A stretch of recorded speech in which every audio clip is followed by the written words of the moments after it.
시작.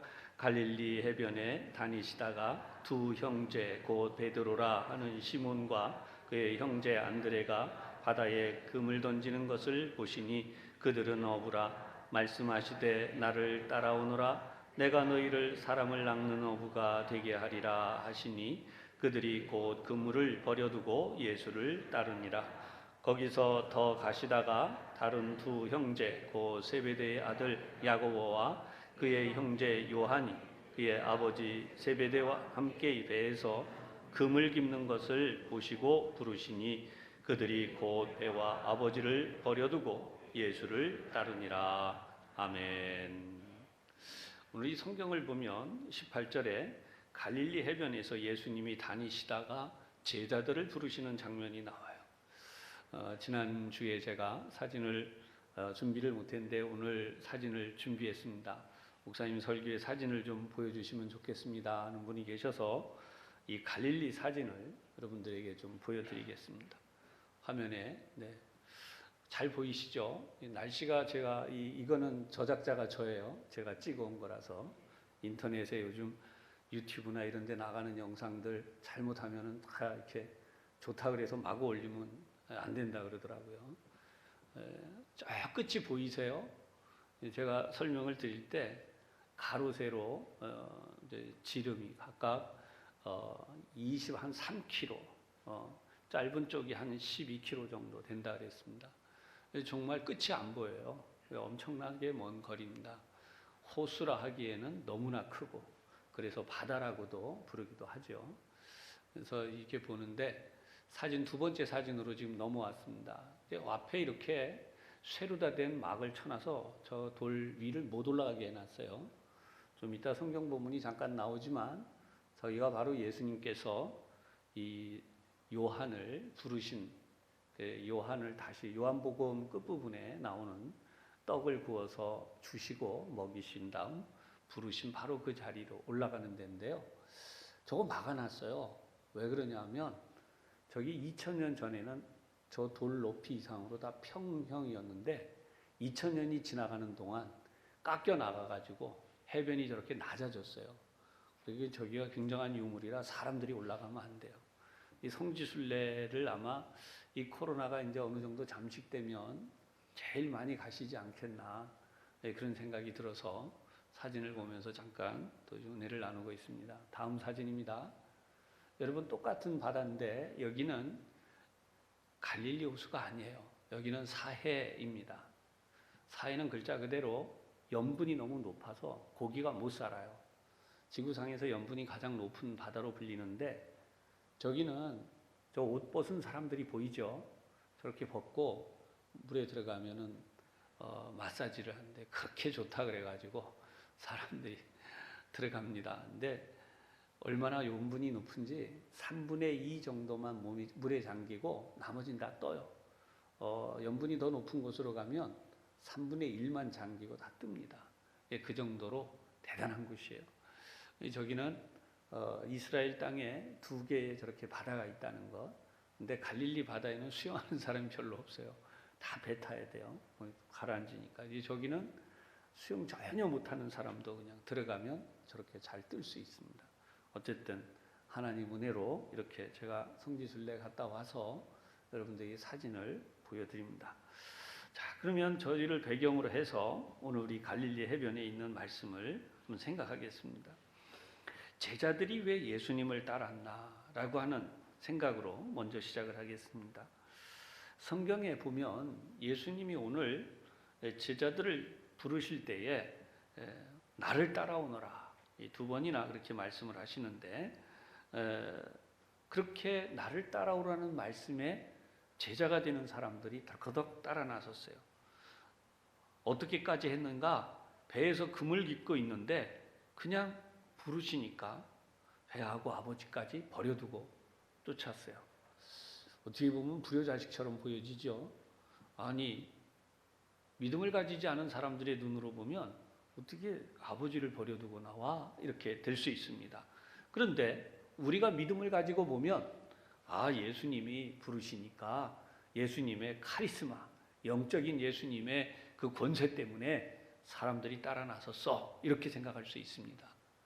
그런데 요즘 같은 이성주의 시대에 이렇게만 이야기를 하면 안 될 것 같아요. 그래서 성경을 보면요, 굉장히 의문을 가지게 되는 게 뭐냐면, 예수님이 과연 이 말씀을 하셨을 때 제자들이 이렇게 덜커덕 따라서 나섰던 이유가 무엇일까? 그것도 생업까지 버려두고. 여러분, 엄밀히 말하면 이런 뜻이에요. 학교에서 교단에서 학생들을 가르치고 있는데 예수님께서 지금 오셨다면 그 사람을 향해서 나를 따르라 그랬더니 교단에서 그 가르치던 분필을 탁 내려놓고 바로 그냥 예수님 따라 나선 거예요. 가게를 운영하고 있는 사람에게 나를 따르라 그랬더니 바로 가게 문을 탁 닫고 그냥 따라 나선 거예요. 이제 일종의 그런 겁니다. 아니, 어떻게 그런 일이 가능한가? 그런데 오늘 성경에는 이 부분에 대해서 우리의 의문을 살짝 풀어주는 내용이 두 군데가 있어요. 두 가지가 있는데, 하나는 뭐냐면 부와 명예를 얻기 위해서, 두 번째는 그래도 비교적 애국심을 가지고 있는 제자들이 이 애굽이 더 이상 애굽이 아니라 로마죠. 로마가 더 이상 이렇게 박해를 하지 못하도록 그렇게 압제를 하고 있는, 그리고 헤롯이 여기서 앞잡이 노릇을 하고 있는데, 이 나라를 독립시킬 진정한 왕, 이 메시아가 바로 이분이 아닌가. 그래서 따라 나선 것이다. 이렇게 볼 수 있습니다. 그래서 첫 번째 질문에 보면은 우리가 이 부 때문에, 부요함, 돈 버는 것 때문에 예수님 따라 나섰다라고 할 수 있는 내용이 누가복음 5장 1절에서 11절 가운데 나타납니다. 제가 이 부분을 간단히 좀 빠르게 봉독하면서 설명하겠습니다. 누가복음 5장 1절에 보면 무리가 몰려와서 하나님의 말씀을 들을 때 예수는 게네사렛 호숫가에 서서 그랬어요. 여기서 게네사렛 호숫가는 바로 조금 전에 본 갈릴리 호수입니다. 호숫가에 배가 두 척이 있었는데 배에서 이제 어부들이 그물을 씻었대. 이것은 무슨 뜻이냐면 이제 더 이상 고기를 잡지 않는다라고 하는 것입니다. 근데 그 중에 한 배에 예수님이 올라가셨는데 그 배가 시몬의 배다 그랬어요. 이 시몬의 배를 조금 육지에서 떼어낸 다음 모인 사람들에게 설교하셨어요. 그리고 이 설교를 마치신 다음에 베드로에게, 시몬이죠, 이 시몬에게 뭐라고 말씀하시는가? 가서 그물을 내려서 고기를 잡으라 그랬어요. 깊은 데로 가서 고기를 잡아라.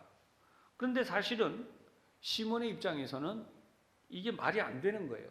물고기는 보통 밤에 잡는다고 해요. 근데 낮에, 그것도 깊은 데 가서 고기를 잡으라고 말하는데 시몬이 어떻게 하는가? 선생님, 우리들이 밤이 새도록 수고하였으되 잡은 것이 없지만, 허탕이었다는 거예요.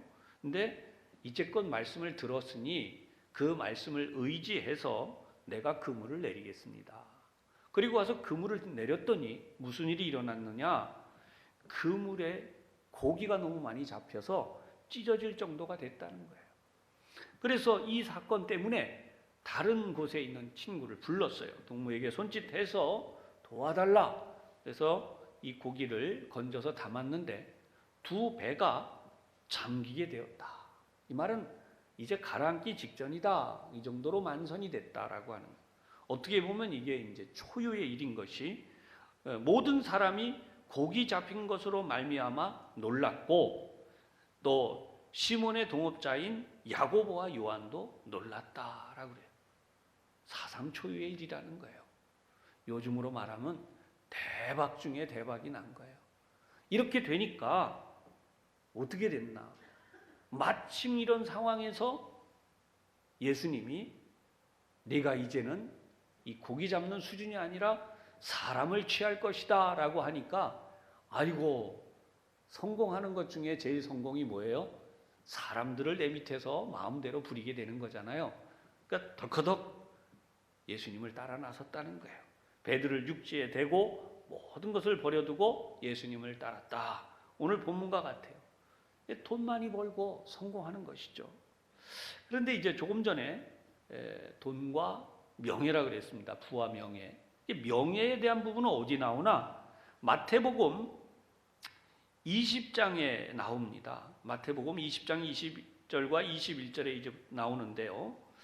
제가 봉독합니다. 그때 세베대의 아들 어머니가 그 아들들을 데리고 예수께 와서 절하며 무엇을 구하니.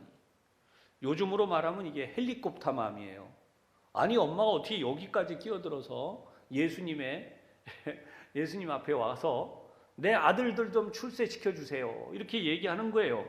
21절에 예수께서 이르시되 무엇을 원하느냐? 그러니까 나의 이 두 아들을 주의 나라에서 그랬어요. 앞으로 있을 그 위대한 왕국에서 하나는 주의 우편에 하나는 주의 좌편에 앉게 명하소서. 여러분 이것보다 더 확실한 엄마의 지원이 어디 있겠어요? 이 아들들이 뭘 잘 못해 예수님을 따라다녀도. 그래서 엄마가 따라 나서 가지고 이제 드디어 찾아와서 아예 대놓고 청탁을 하는 거예요. 여러분 이때 이 내용이 마태복음 20장까지 왔다는 것은 거의 예수님 사역이 말년에 왔다는 거예요. 3년 정도 지나간. 그래서 예수님이 이 사실에 대해서 이렇게 말씀해요. 너희가 구하는 것을 알지 못하고 있다. 그러면서 예수님이 이렇게 말씀해요. 내가 마시려는 잔을 너희가 마실 수 있느냐? 그랬더니 뭐라 그래요? 할 수 있나이다. 이 두 제자가 덜커덕 우리 할 수 있습니다 그러는 거예요. 그러자 예수님이 말씀을 합니다. 23절 너희가 과연 내 잔을 마시려니와 내 좌우편에 앉는 것은 내가 줄 수 있는 게 아니다. 누구를 위해 예비되었든지 아버지께서 주실 것이다. 그들이 얻는다라고 말해요. 그런데 예수님이 하신 이 말씀의 의미를 우리가 잘 알아야 돼요. 너희가 구하는 것을 알지 못하는도다 그러면서 예수님이 내가 마시려는 잔을 너희가 마실 수 있느냐라고 했대. 이들은 단순하게 예수님이 왕좌에 올라가서 출세하시는 수준으로 알았어요.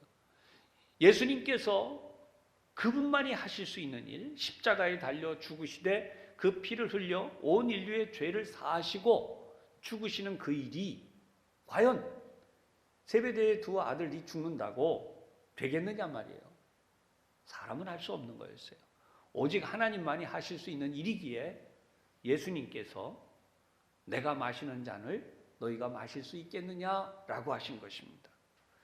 사실 이 내용을 보고 있으면 정말 안타까운 것이 제자들이 똑같았다는 거예요. 똑같이 다 성공과 출세, 요즘으로 말하면 입신양명이죠. 24절을 보십시오. 10 제자가 듣고 그랬어요. 그 두 형제에 대하여 분이 여기거늘. 무엇이라고? 둘이서 먼저 나타나서 선점하겠다고? 지금 그런 상황이 된 거예요. 분노가 일어난 거예요. 그러자 예수님이 어떻게 하시나?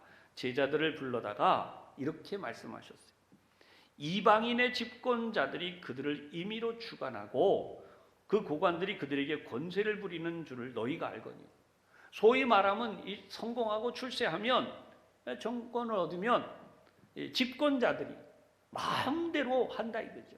법을 만들고 하고 싶은 대로 하고 이것도 하고 저것도 하고 그리고 거기다가 권세를 부리되 야 이리 와 너 이거 해 너 그거 하지 마 그건 이리 내놔 이렇게 했다는 거예요. 마음대로 했다는 것입니다. 그런데 너희 중에는 그렇지 않아야 하나. 너희는 그럴 생각을 아예 꿈에도 하지 마. 아예 그 생각 자체를 버려라. 뭐라고 말씀하시나? 너희 중에 누구든지 크고자 하는 자는 너희를 섬기는 자가 되고. 이게 천국의 리더십, 하나님 나라의 리더십이라는 거예요. 크고자 하는 자는 제일 먼저 앞장서서 머리를 숙이고 섬기는 자가 되라는 거예요.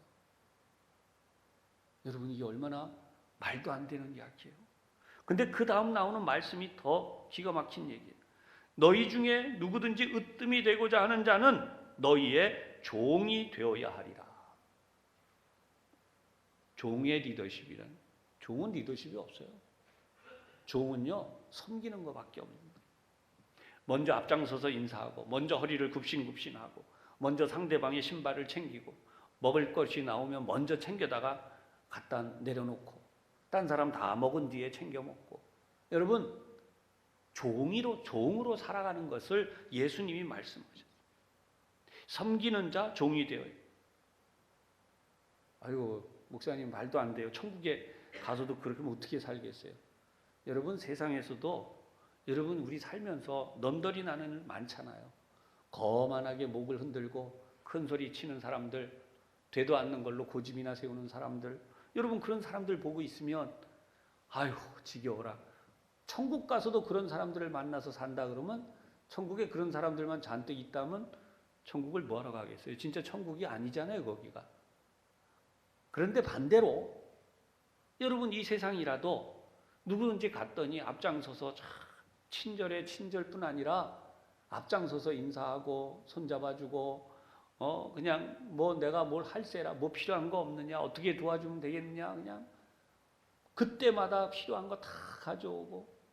여러분 그런 사람들만 있으면 거기가 정말 천국 같지 않겠어요? 천국에 가면 진짜 큰 사람이 누구냐? 자기 거 다 가져오는 사람이에요. 자기 거 다 내놓는 사람이에요. 앞장서서 섬기는 사람이에요. 여러분 그게 천국에서 큰 사람이다. 그러니까 우리가 지금 이 땅에서 생각하는 거하고는 정반대라는 거예요.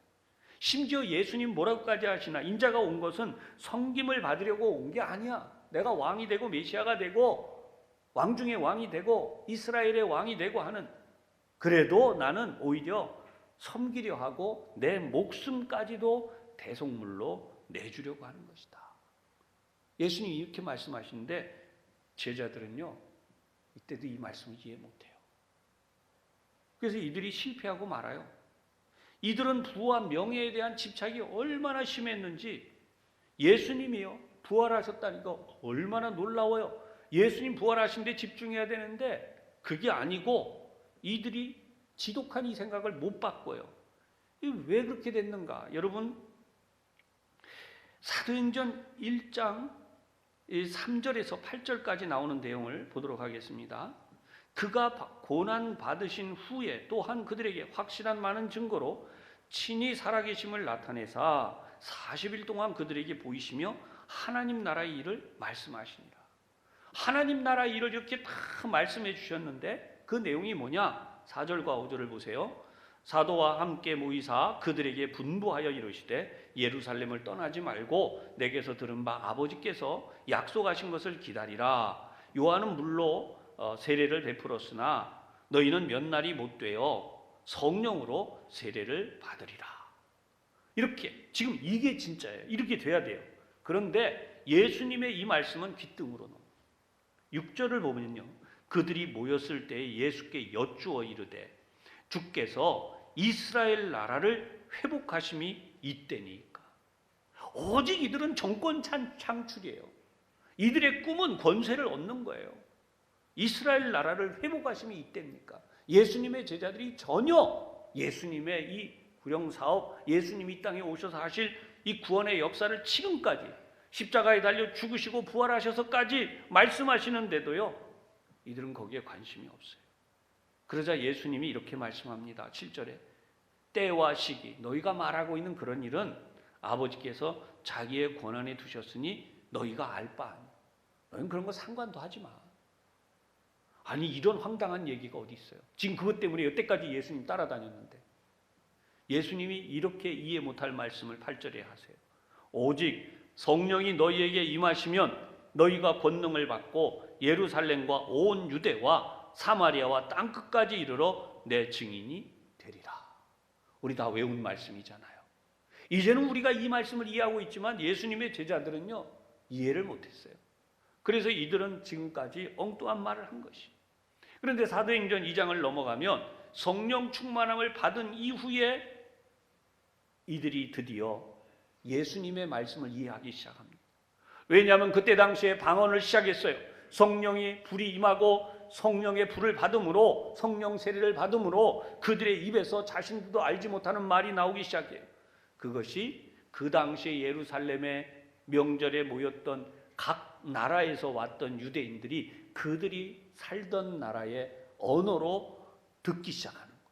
어떤 얘기를요? 이들이 하는 방언이 예수님이 어떤 분이신가를 말하기 시작했어요. 십자가에 달려 죽으시고 그리고 부활하셔서 그분이 하나님의 나라에 가신 일과 그리고 이 대속의 구원의 복음에 대하여 말하기 시작했어요. 그때 드디어 이들의 귀가 열려서 듣기 시작했는데 이들이 무슨 소리를 하는 사람도 있었냐면 세술에 취했다. 아니 하나님의 이 역사를 보고 비아냥대는 사람이 이때도 있었어요. 그런데 정말 기적이 어떤 일들이 일어났나? 예수님이 아니라 예수님의 제자였던 베드로와 요한이 성전문에 앉아서, 미문이라는 곳에 앉아서 한 번도 걸어본 적이 없는 사람, 구걸하는 사람을 보고 예수님의 이름으로 명하니 일어나 걸으라 그러니까 이 사람이 벌떡 일어나 걸었어요. 이것 때문에 사람들이 구름대같이 모입니다. 이게 웬일이냐? 이게 무슨 일이냐? 그럴 때 베드로가 그가 받았던 성령을 통한 설교를 시작해요. 짤막한 설교지만 예수님이 어떤 분인가에 대해 설명을 하고, 너희가 바로 그 예수가, 성경이 말씀한, 예언자들이 말한, 우리가 지금까지 기다려왔던 바로 그 메시아다. 그런데 그런 메시아를 너희가 죽였다, 십자가에 못 박아 죽였다라고 설교하는 순간 그들이 양심이 찔려 어찌할꼬, 정말 요즘으로 말하면 환장할 지경이 된 거예요. 그래서 이들이 어찌할 바를 모를 때 너희가 각각 회개하여 성령을 선물로 받으라 라는 설교를 할 때 그 자리에서 3,000명이나 되는 사람들이 회심을 하고 회개하고 예수를 믿기 시작했어요. 이 일을 시작으로 예루살렘 교회가 세워지는 기적이 일어나는 것이죠. 사랑하는 여러분, 그렇다면 오늘날은 사람들이 왜 예수를 따를까요? 왜 예수님을 믿을까요? 사실은 점점 예수님을 믿지 않기 시작한다고 우리 스스로 느끼고 있어요. 사람들이 점점 예수를 안 믿어. 실제로 제가 요 며칠 전에 어느 방송에 나오는 걸 보니까요, 앞으로 2030년이 되면 기독교는 사라지고 만다, 이렇게까지 얘기하더라고요. 우리나라 사람이 아니에요. 외국의 유명한 박사예요. 사랑하는 여러분, 오늘날 왜 예수님을 믿느냐라고 할 때에 이 질문에 대해서는 제자들이 예수님을 믿는 것과 같은 과정을 우리 다 겪고 있다는 거예요. 우리 모두 예수님을 처음 믿게 된 것은 내 인생의 문제를 해결받기 위해서 교회에 왔어요. 예수 믿고 복 받으세요. 그러니까 이 말 때문에 교회에 온 거예요. 질병이 고쳐지고 경제적인 문제가 나아지고 실패해서 정말 좀 돌아서게 되고 고난을 당하는데 이게 좀 나아지고 하는 이런 어떤 내 삶의 정말 기복이라고 우리 지금 매도해버리지만 사실 기복이라고만 할 수는 없어요. 실제로 예수님은 우리에게 이런 복을 주시는 분이시니까. 하나님은 만복의 근원이시거든요. 근데 이렇게 출발하는데 또 하나는 뭐냐? 요즘같이 좀 살만한 세상이 돼서 어느 정도 믿으면 그래도 종교를 하나쯤 가지는 게 건전하지 않나? 건전한 삶을 좀 살고 싶은데 인생의 목표, 기독교가 좀 괜찮아 보인다. 이래서 예수를 믿은 사람들이 꽤 있었어요. 그러나 지금은 이 기독교에 대해서 온갖 안 좋은 말, 또 실제로 신앙을 가진 사람답지 않은 삶을 살고 있는 이들, 목회자들까지도 그런 사람들이 방송과 매스컴에 드러나니까 기독교에 대하여 부정적으로 이 뭐 기독교이지. 여러분, 이런 상황까지 오게 된 것입니다. 예수님의 제자들도 마찬가지였어요. 예수님의 제자들이 어디서 가장 극적으로 그들이 무너졌다가 다시 일어나게 됐는가? 그들이 예수님을 따라다녔는데 결국 완전히 그들의 꿈이 깨진 것은 예수님께서 겟세마네 동산에서 체포돼 가시는 거예요. 여러분, 가롯 유다가 이 고통을 견디지 못하니까 어떻게 됐는가? 스스로 목숨을 끊고 말았어요. 여러분, 세상에서 내가 성공을 향해 막 전력으로 질주하다가 내 꿈이 산산이 깨져버렸어요. 그럼 그 어떤 사람이요, 실제로 우리 사회에 그런 일이 있잖아요. 이 꿈이 산산조각이 나니까 이 삶을 감당을 못하는 거예요. 그걸 분을 못 이기고 그래 스스로 목숨을 끊고 만. 사랑하는 여러분, 예수님의 제자였던 베드로도 마찬가지였어요. 예수님을 향해서 죽는 데까지도 쫓아가겠다고 했는데 막상 진짜 체포돼 가는 예수님을 보니까 그래도 쫓아는 갔는데, 여러분, 3번이나 예수님을 모른다고 부인해요. 마지막 번째는 저주하고 맹세하면서 부인해요. 첫 번째는 얼떨결에 나 그 사람 몰라요 할 수 있는데 3번째까지 가서도 똑같이 하는, 그거는 의도적인 거죠. 사랑하는 여러분, 다른 제자들이 다 그렇게 예수님을 떠났습니다. 결국은 오늘날 우리들도 마찬가지예요. 많은 사람이 태어났는데 세상에는 인생의 의미도 알지 못한 채로 살아가고 있지만, 혹 신앙에 대해 들어서 혹 교과서적으로 어느 정도 교회를 좀 다니다 보니까, 어릴 때 좀 다녀보니까 아는 수준이에요. 하지만 실제 우리 삶에서는 절실하게 와닿질 않아요. 어떻게 살으라고? 돈을 벌어야 살지, 먹고 살아야 되지, 집도 만들어야 되지, 우리가 이 모든 기반을 갖춰야지. 교회만 다닌다고 돼? 예수도 믿는다고 떡이 나와 밥이 나와? 그게 사실이에요. 어려움과 힘든 일이 생기면 생활 전선으로 나가버리고 서서히 내려놓으면서 뭐라고 말하나? 현실이 이런데 어떡하라고. 그래서 결국 교회로부터 멀어져요. 마음 한쪽에는 부담이 분명히 있습니다. 그래도 내가 교회 다녔었는데. 사랑하는 여러분, 유행처럼 번지는 바이러스가 있어요. 그게 뭐냐면 신앙을 병들게 하는 것입니다. 이 신앙을 병들게 하는 바이러스를 저는 두 가지로 설명드리고 싶어요. 이 세상을 살아가는 법 두 가지. 첫 번째, 인생은 즐기면서 살자. 두 번째, 인생은 보람있게 살자. 여러분, 나쁘지 않죠? 이거 좋은 거예요.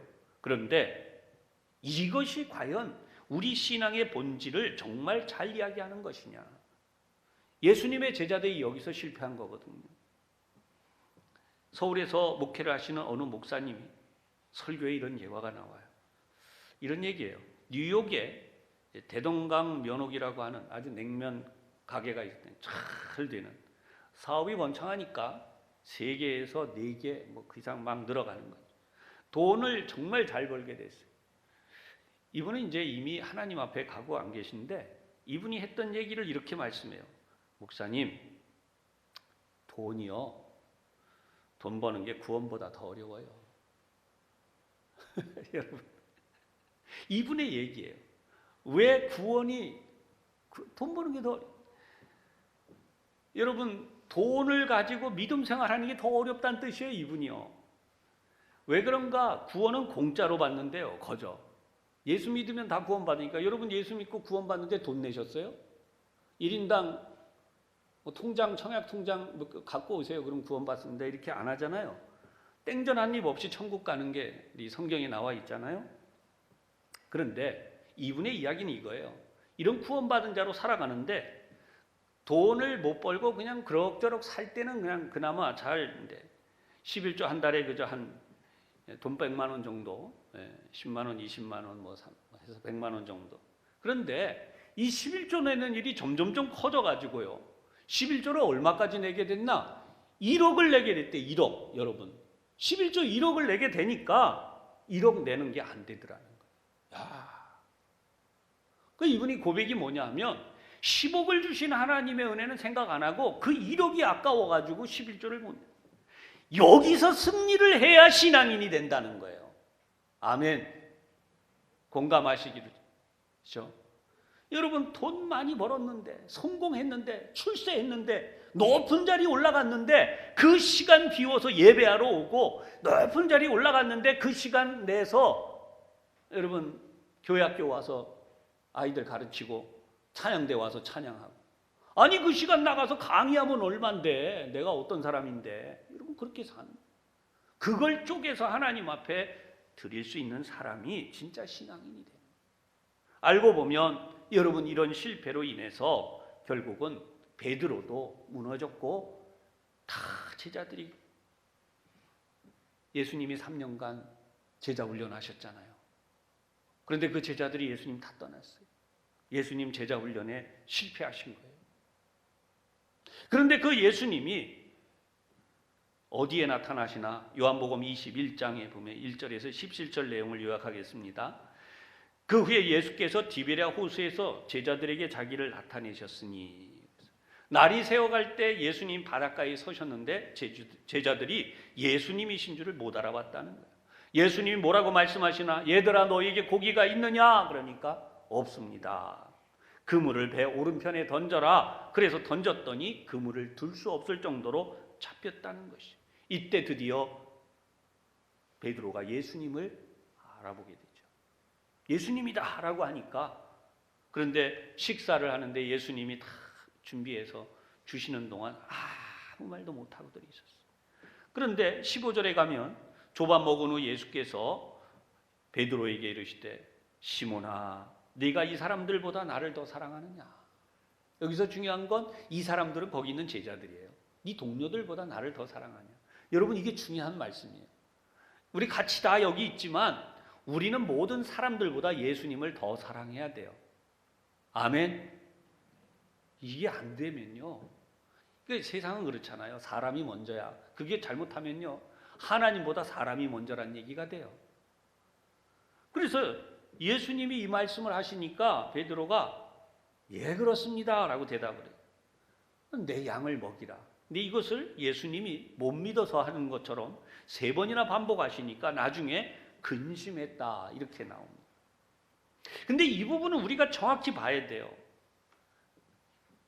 이때까지도 베드로는 아직 잘 몰랐어요. 그래서 아까 말씀드린 것처럼 사도행전에 나온 말씀처럼 예루살렘을 회복하시는 때가, 이스라엘을 회복하시는 때가 이때이십니까? 사실 우리는 모두 다 정치적이고 그리고 기복적으로 또는 어떤 경우에는 맹목적으로 신앙생활을 하는 경우가 있어요. 그래도 좀 약간 폴리티컬한 데가 있어야 돼, 종교는. 이래가지고 기독교를 그렇게 만들려는 사람들이 있습니다. 다윗 왕의 후예로 능력이 많으신 이분이 하나님의 아들이시고 이분이 왕이 되시면 그래도 우리에게 한 자리 주지 않겠나, 이런 꿈. 여러분, 예수님은 이러한 약함을 알고 계시기에 직접 말씀을 하시며 3번씩이나 베드로에게 당부를 하셨어요. 이 사실을 나중에야 깨닫고 그가 진짜 신앙인이 되면서 예수를 믿는 제자가 된 모습이 어디에 나오는가? 베드로전서 2장 4절에서 10절까지 내용에 나와요. 베드로전서 2장 4절입니다. 사람에게는 버림바가 되었으나. 예수님은 사람에게 버림바 되었대요. 그렇다면 저와 여러분도 사람들에게는 버림바 되는 거예요. 예수님의 제자가 되면 될수록 사람들에게 버림바 되어지는 거예요. 하나님께는 택하심을 입은 보배로운 산돌이신 예수께 나아가 너희도 산돌같이 신령한 집으로 세워지고 예수 그리스도로 말미암아 하나님이 기쁘게 받으실 신령한 제사를 드릴, 지금 우리가 드리고 있는 이 예배죠, 거룩한 제사장이 될지니라. 아멘. 세상의 성공과 승리는 아무 관계가 없어요. 사랑하는 여러분, 예수님이 하신 이 말씀을 이해하고 난 뒤에는 어떻게 되는가? 8절에 보면 또한 부딪히는 돌과 걸려 넘어지게 하는 바위가 되었다 하였느니라. 왜냐하면 그들이 말씀을 순종하지 아니함으로 넘어지나니 이는 그들을 이렇게 정하신 것이다. 말씀대로 예수를 믿지 않으면 다 걸려 넘어져서 안 믿게 된다는 거예요. 그러나 여러분 외우신 말씀이에요. 너희는 택하신 족속이요 왕같은 제사장들이요 거룩한 나라요 그의 소유가 된 백성이니 이는 너희를 어두운 데서 불러내어 그의 기이한 빛에 들어가게 하신 이의 아름다운 덕을 선포하게 하려 하십니다. 너희가 전에는 백성이 아니더니 이제는 하나님의 백성이요 전에는 긍휼을 얻지 못하였더니 이제는 긍휼을 얻은 자니라. 여러분, 이 사실이 너무 고귀하게 깨달아진, 이게 진짜 신앙생활 하는 사람이에요. 이게 진짜 예수 믿게 된 사람이고 예수님의 제자가 된 사람이에요. 복음을 우리가 안다는 것, 예수를 믿게 된다는 것은 바로 우리가 전에는 내가 하나님을 몰랐어요. 하나님의 백성이 아니었어요. 나는 빛에 대하여 알지 못했어요. 어둠을 따라가고 있었어요. 그런데 내가 이제 빛을 따라가는 자가 됐어요. 이 사실을 알고 감동에 감동을 하는 게 신앙생활 하는 자의 진짜 모습이요, 신앙의 본질을 회복한 사람의 모습이에요. 사랑하는 여러분, 한국교회의 미래를 염려하는 이야기들을 참 많이 합니다. 몇 해 전에 국민일보 미션 라이프라고 하는 곳에 난 기사가 있어요. 교회의 기초는 신조가 아니라 경건에 있다. 나에게는 단 한 가지 열망밖에 없다. 그것은 예수님 오직 그분뿐이다. 이런 타이틀로 글을 쓴 분이 있는데요. 바로 박용규 총신대 교수님이었어요. 한국 교회가 부흥하려면 바로 이 경건이 뭐냐면 거룩함이에요. 이 경건을 회복해야 돼요. 겉으로는 신자처럼 보이지만 탐닉에 젖어 있고, 겉으로는 다 신앙인 같지만 위선자인 목회자들도 있고, 여러분 이런 모습을 사정없이 신랄히 비판하면서 이 담긴 글이 어떤 예가 있냐면, 조금 전에 말씀드린 얘기는 바로 루드비 폰 진젠도르프 백작이라고 하는 사람의 고백이에요. 한국 교회가 살아나려면 바로 이 사람의 경건성, 이 사람의 헌신, 이 사람의 열정을 본받아야 되고, 이렇게 돼야 한국 교회가 살아날 뿐만 아니라 한국 사회도 살 수 있다라고 말하고 강조했어요. 실제로 이 진젠도르프라는 사람은 어떤 사람인가? 독일의 드레스덴의 귀족의 아들로 태어났어요. 그런데 태어나자마자 아버지가 6주 만에 죽고 말아요. 그래서 결국은 외할머니 손에서 큽니다. 외할머니 밑에서 신앙교육을 잘 받으며 커요.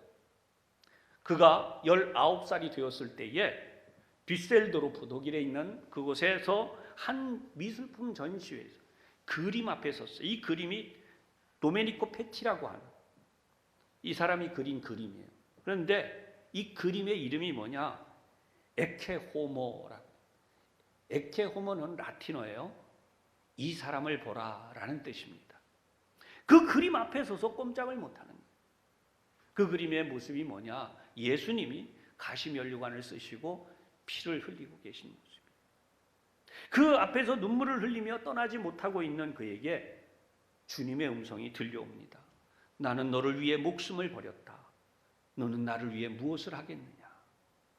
이 음성을 듣고 난 뒤에 바로 이 진젠도르프 백작은 자신이 다스리는 곳에 복음주의, 요즘으로 말하면 일종의 서클이고 클럽이죠. 모라비안 형제단이라고 하는 이런 경건주의 단체를 만들어요. 그가 살고 있는 지역에서 다른 곳에서 기독교를 믿다가 박해를 받아 피난 온 사람들이 역시 모여들게 되고요. 여기 자기 전 재산을 바치며 일을 하게 되는데 1728년에 드디어 선교사들을 해외에 보내기로 결의를 합니다. 처음에는 2명의 선교사를 서인도에 보냈어요. 그리고 난 뒤에 계속해서 보내기 시작하면서 독일 남부, 스위스, 발트해 연안, 러시아, 북미 이런 곳에 무려 226명의 선교사들을 파송합니다. 근데 이 선교사들이 그냥 간 사람들이 아니에요. 가면 이들은 돌아오지 않겠다는 맹약을 하고 가요. 그 모습으로 관을 짜가지고 자기 관을 들고 가요. 그 관에다 자기 거 소지품 담은 거죠. 실제로 이들은 가서 현지에서 살다가 현지에서 죽고 돌아오지 않았어요. 여러분, 이런 헌신을 통하여 오늘날 전 세계에 경건주의 부흥, 쉽게 말하면 교회 시대, 전 세계가 경건한 청교도의 혁명이라고 불리우는 경건주의 시대가 또한 크게 역사되었던 것이죠. 이 공동체에서 감화를 받고 새롭게 하나님 앞에 헌신한 사람, 바로 요한 웨슬레라고 하는 유명한 감리교의 창시자입니다. 진젠도르프는 60세에 그가 세상을 떠나기 전 딱 2주 전에 일기장에 이와 같은 글을 남겼대요. 아까 말씀드린 내용, 나에게는 단 한 가지 열망밖에 없다. 그것은 오직 예수님 그분뿐이다. 사랑하는 여러분, 지금도 예수님께서는 나를 따라오너라 부르고 계십니다. 금년에 우리 예수님의 제자로 살아가자. 여러분, 예수님의 제자로 살아간다는 게 무엇인지 지금까지 설교해 드렸습니다. 제 이야기가 아니고 바로 이 성경의 그리고 예수님의 말씀입니다. 예수님은 오직 그분을 위해 헌신하고 충성할 사람들을 지금도 찾고 계시고, 그런 사람들이 제자예요. 자기 뜻대로 사는 자는 하나님과는 아무 상관이 없는 거죠.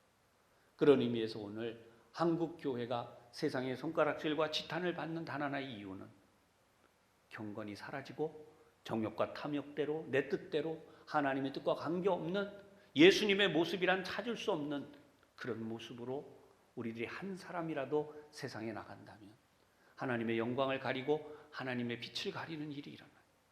사랑하는 여러분, 오늘 우리 모두 이 말씀에서 결단하고 결의해서 73주년을 넘어서 74주년을 맞이한 우리 부천 산성교회를 여러분들이 정말 세워가신 우리 모두가 될 수 있기를 주님의 이름으로 부탁하고 축복합니다. 기도하겠습니다. 하나님 아버지, 세상의 헛된 신과 세상의 헛된 영광을 버리고 우리들도 예수님의 제자들처럼, 그리고 진젠도르프 백작처럼, 믿음의 선진들처럼 우리들도 그렇게 다시 살아가기를 원합니다. 저희들을 부르시는 주님, 나를 따라오너라 부르시는 음성 앞에 우리 그렇게 헌신할 수 있도록 인도하여 주시옵소서. 예수님 이름으로 기도하옵나이다.